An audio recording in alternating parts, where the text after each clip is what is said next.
Good morning मित्रांनो. आज आहे संडे आणि आज आम्ही निघालोय अजून दुसऱ्या ठिकाणी काही आजूबाजूच्या सिएटलच्या जागा बघण्यासाठी. आणि आजचा स्पॉट, काल आम्ही गेलो होतो साऊथ डायरेक्शनला, आज चाललोय नॉर्थ डायरेक्शनला. आणि आमच्याबरोबर आहे आमचे मित्र जे ड्राईव्ह करतायत आणि आम्हाला घेऊन चाललेत. आणि मागे एक पॅसेंजर आहेत, जरा आम्हाला हाय करा कॅमेऱ्याला, बायको माझी. आणि आजचं आहे आमचं नॉर्थ डायरेक्शनचं एक्सप्लोरेशन. त्याच्यामध्ये पहिला स्पॉट आहे ला कॉर्नर म्हणून एक सिटी आहे किंवा टाऊन आहे, ती आम्ही एक्सप्लोर करणार आहे. आणि नॉर्थ डायरेक्शनला जिथे चाललो आहे हे ऑलमोस्ट कॅनडाच्या बॉर्डरवर आहेत. तिथून व्हॅन्कोवर हार्डली 15-20 मिनटावर असणार आहे जिथे आम्ही चाललो आहे तिथून. सो नॉर्थ एक्सप्लोर करायचा आजचा प्लॅन.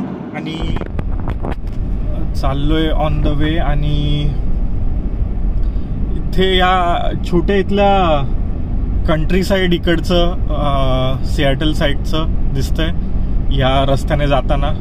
खूप छोटा असा नॅरो रस्ता आहे जो गावांमधून जातो इथल्या.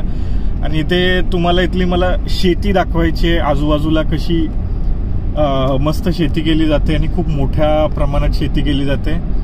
ते खूप सारे द्राक्षाच्या बागा पण आहेत, कारण वायनरीज वगैरे इथे आहेत त्याच्यामुळे. आणि तुम्हाला मी दाखवतो इथे रस्त्याच्या बाजूला किती मोठी शेत आहेत. खूपच मोठे कमर्शियल शेती असते. शेकडो एकरमध्ये शेती केली जाते. आपल्या इकडे खूप छोटे छोटे पॅचेस असतात, अर्धा एकर 1 एकरचे, त्याच्यात लोक शेती करतात.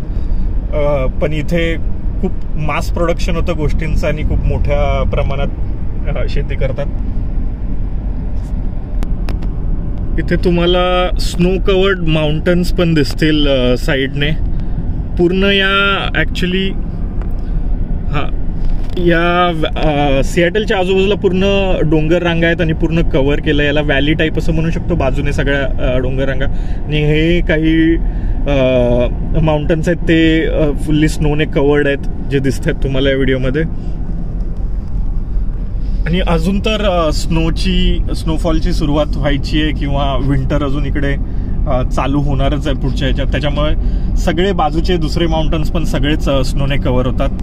हा व्ह्यू बघा, फ्रंट व्ह्यू, जिथे तुम्हाला समोरचा माउंटन पूर्ण स्नोमध्ये कव्हर्ड दिसतोय.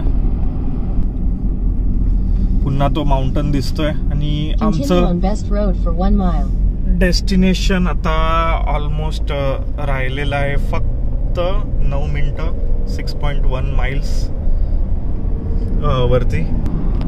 इथे लोकांच्या घरांचे आर्किटेक्चर पण थोडे वेगळे आहेत. आणि आपल्याकडे जी कन्सेप्ट आपण म्हणतो फार्म हाऊस वगैरे, शेतं बाजूबाजूला आणि मोठी घरं मध्ये, तसं तुम्ही इथे बघाल लोकांची एवढी शेकडो एकर शेती आहे आणि त्याच्यामध्येच लोकांनी आपापले फार्म हाऊस टाईप अशी मोठी मोठी घरं बांधून ठेवलेली आहेत.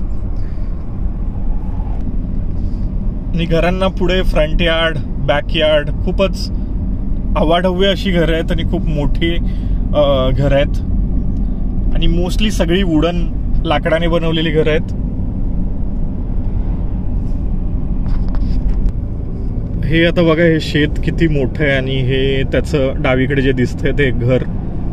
आणि घराबरोबरच बाजूला मोठे स्ट्रक्चर्स बनवून ठेवलेले असतात ज्याच्यामध्ये मोठे ट्रॅक्टर्स, त्यांचं सगळं एवढ्या मोठ्या शेतीचं सामान वगैरे सगळं स्टोअर करून ठेवलेलं असतं. आणि या रस्त्यावर तर दोन्ही साईडला पूर्णपणे मोठे मोठे शेतीचे प्लॉट्सच दिसत आहेत. पोहोचलो या टाउनमध्ये. ला कॉर्नर म्हणून छोटंसं कंट्री साईड टाउन आहे. आणि इथे वॉटरफ्रंट बघा, इथे रिव्हर जाते, नदी किनारी बसलेलं आहे. लोक मस्त बोटिंग करतायत, काही छोट्या छोट्या शिप्स आहेत, बोटी आहेत. या छोटासा टाउनचा जो मेन स्ट्रीट असते टाउनची, जिथे खूप सारे शॉप्स आहेत आणि खूप सारे रेस्टॉरंट्स, शॉप्स,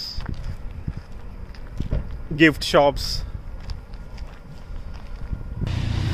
ते शॉप्सचे स्ट्रक्चर पण बघाल तर खूप असे आर्टिस्टिक वेने शॉप बनवलेले आहेत. आणि स्ट्रक्चर त्यांचं खूप फॅसिनेटिंग आहे. आणि मोस्टली आर्ट शॉप्स पण असतात खूप साऱ्या आर्ट्स गोष्टी लाईक पेंटिंग्स आणि डिफरंट थिंग्स इथे लोक अशा टाउन्समध्ये वगैरे विकायचे शॉप्स असतात, काही बुटिक्स असतात. पण एवढी गर्दी आज दिसत नाही आहे या टाउनमध्ये तशी बघायला गेलं तर. हे काही रेस्टॉरंट आहेत ज्यांची आउटडोर सिटिंग एकदम रिव्हर फेसिंग आहे.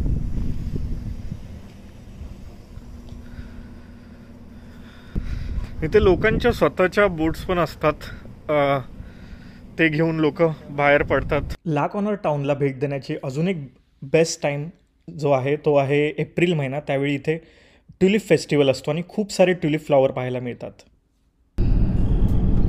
ला कॉर्नर टाउन फिरून झालंय आणि पुढचा स्पॉट आहे आमचा डिसेप्शन पास. तर डिसेप्शन पाससाठी निघालोय.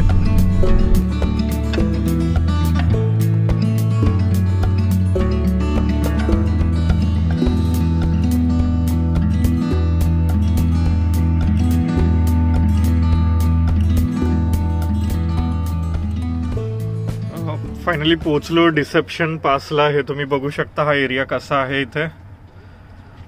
हे ॲक्च्युली हा आहे डिसेप्शन पास. हा फक्त रूट आहे जो 2 आयलंडना कनेक्ट करतो आणि मध्ये एक छोटा आयलंड आहे त्याच्यातून पास होऊन जातो. हा आम्ही आता एक्सप्लोर करणार आहे. थोडं वॉकिंग पाथवे पण आहे या ब्रिजच्या बाजूने आणि खाली पाण्याच्या ॲक्सेससाठी पण जागा आहे, ती आम्ही जाणार आहे तिथे. हा इथून खाली जाण्यासाठी रस्ता आहे. ब्रिजच्या खाली ॲक्सेस मिळतो इथून. बघू शकता हा वरती ब्रिज आहे जो त्या 2 आयलंड्सना कनेक्ट करतो आणि हे ब्रिजच्या खालचं स्ट्रक्चर.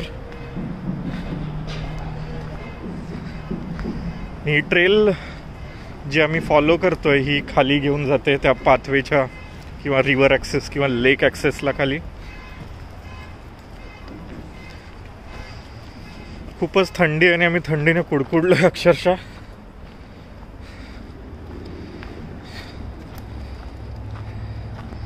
उजवीकडे बघू शकता पाणी, अथांग पाणी. यांना आपण लेक कसं म्हणू शकतो, म्हणजे लेक हे लेक म्हणूच नाही शकत, एवढं मोठा याचा परिसर आहे. खूपच दाट झाडांमधून हा पाथ आहे खाली जाण्यासाठी. उंचच्या उंच झाडं, घनदाट.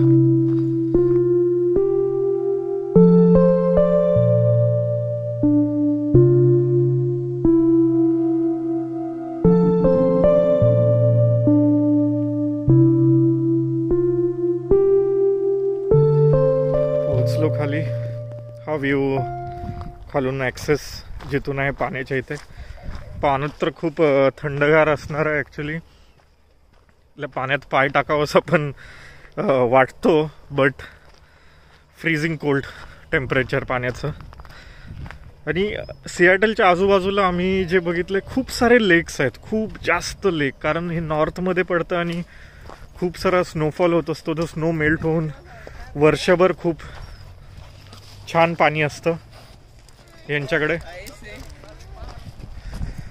आणि फ्रेश वॉटर असतं. पाण्याचं सप्लाय इथे खूपच चांगलं असतं. थँक्यू. पाणी किती क्लिअर आहे तुम्हाला जवळून दाखवतो. पाण्याचा तळ दिसतोय, खालची दगडं दिसत आहेत.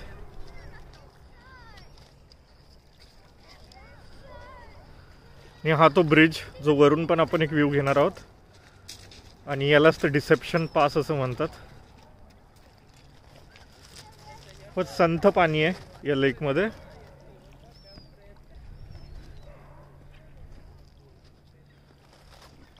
पाण्याची क्लिअरिटी बघा जवळ.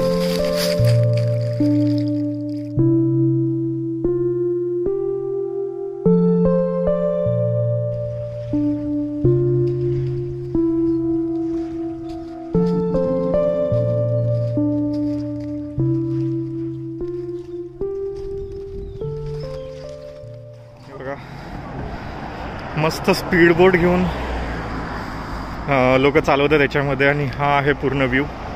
आपण थोड्या वेळापूर्वी होतो इथे खाली लेफ्ट साईडला,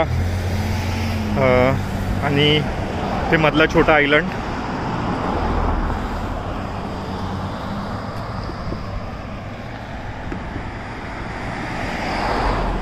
ॲक्च्युली या साईडला पण छोटा आयलंड आहे मध्ये पाण्याच्या.